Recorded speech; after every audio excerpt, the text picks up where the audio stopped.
మామిడి రకం మీద మామిడి రకాలు పెంచాలనే ఉద్దేశం ఉన్న కొంతమందికి స్థలం సరిపోక ఇంట్లో ఒక చెట్టు రెండు చెట్లు అలా పెట్టుకుంటారు. ఇప్పుడు మనము ఇక్కడ చూస్తున్న చెట్టు దీన్ని గమనించండి. దీనికి వర్షాలు తగ్గిన తర్వాత ఈ విధంగా చెట్టుని కోసి రంపంతో కోసిన తర్వాత దానికి ఈ విధంగా చిగురులు వస్తాయి. ఒక్కొక్క మెయిన్ స్టమ్కి ఒక 3-4 చిగురులు వస్తాయి.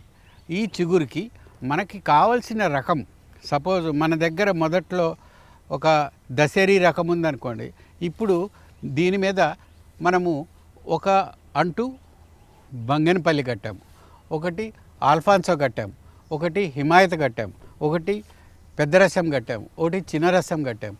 ఆ విధంగా దాదాపు 15 రకాలని ఒక్క చెట్టుకే కట్టాము. ఒక్కొక్క కొమ్మకి ఒక్కొక్క రకమైన ఫలం రావటంతో ఈ ఫల సహాయంతో రైతు ఒక్క చెట్టులోనే ఇన్ని రకాల ఫలాలు తిని ఎంతో ఆనందిస్తాడు. ఈ పద్ధతి వలన తక్కువ చెట్లు ఉన్నాయి కదా అని అనుకోకుండా పెద్దగా మామిడి చెట్టుని పెద్ద వృక్షంలాగా పెంచి స్థలాన్ని నాశనం చేసుకుంటారు జనం. అలా కాకుండా మామిడి చెట్లని ఈ విధంగా చిన్నగా చేసి కుర్చుగా తయారు చేసి దీనికి రకరకాలు కట్టుకుంటే ఫల సహాయము అంటే దీనికి ఇలా చేసుకున్న పద్ధతిలో మనము ఎకరానికి 200 చెట్లు కూడా పెట్టచ్చు. ఈ విధంగా నంబర్ ఆఫ్ అంటే రకాలు కూడా ఎక్కువ రకాలు మనం తెచ్చుకోగలం ఈ విధంగా. సో మీరు ఈ పద్ధతి ద్వారా మీరు లాభపడతారని మా సూచన. ఇది ఇప్పుడు కట్టాం కదా, ఇది కట్టింది వెంటనే ఈ సీజనే, అంటే ఇప్పుడు మనము సెప్టెంబర్ అక్టోబర్లో కట్టాము. ఇది మీకు వచ్చే డిసెంబర్ జనవరి కల్లా పూత రావాలి కదా, నార్మల్ పూత వచ్చేస్తుంది. నార్మల్ పూత వస్తుంది, నార్మల్ కాత వస్తుంది. పోతే ఏంటంటే చెట్టు ఆల్రెడీ దృఢంగా బలంగా ఉంది కాబట్టి మనకి చెట్టు వంగిపోయే అనే భయం లేదు. ఈ కొమ్మకి ఈ 2 కొమ్మలకి ఒక రకం ఉంటుంది. అంటే ఇక్కడ పెద్ద రసం ఉంటే ఇక్కడ చిన్న రసం ఉంటుంది, అక్కడ బేనిషాన్ ఉంటుంది. ఆ విధంగా మీరు ఈ చెట్టును గమనించండి, రకరకాల ఆకులు కనిపిస్తున్నాయి మీకు.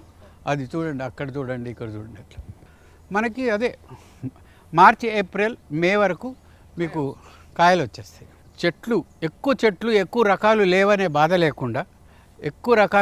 బాధ లేకుండా ఈ విధంగా మనము ఉన్న చెట్లనే 2 మామిడి చెట్లు ఉన్నాయని 3 చెట్లు ఉన్నాయని ఒక 15 రకాలు 20 రకాలు చేసుకోవాలన్నా కానీ ఈ పద్ధతిలో చేసుకోవచ్చు. ఒకవేళ మనకి పచ్చడి రకాలు లేవనుకోండి, పచ్చడి రకాల కోసం ఇంకెవళ్ళనో అడిగే బదులు ఒక చెట్టులో ఒక కొమ్మని కంప్లీట్ 4 రకాలు రాజాపూరియో, కొత్తపల్లి కొబ్బరో, రాయల్ స్పెషల్లో, పునాసనో అట్లా పెట్టుకున్నామంటే ఈ చెట్టుకే అటు ఫల సహాయం ఉంటుంది, ఇటు పచ్చడి వెరైటీ కూడా ఉంటుంది. ఒక చెట్టుకి ఈ కొమ్మల్ని బట్టి ఉంటుంది, 15 పెట్టచ్చు, 20 రకాలు పెట్టచ్చు. దానికి ఒక లిమిట్ అంటూ లేదు. అయితే మనం సాధారణంగా ఏదైతే మనకి బాగా ఇష్టమో మన చాయిస్ని బట్టి పెట్టుకోండి. అన్ని రకాలు అందరికీ ఇష్టం ఉండవు.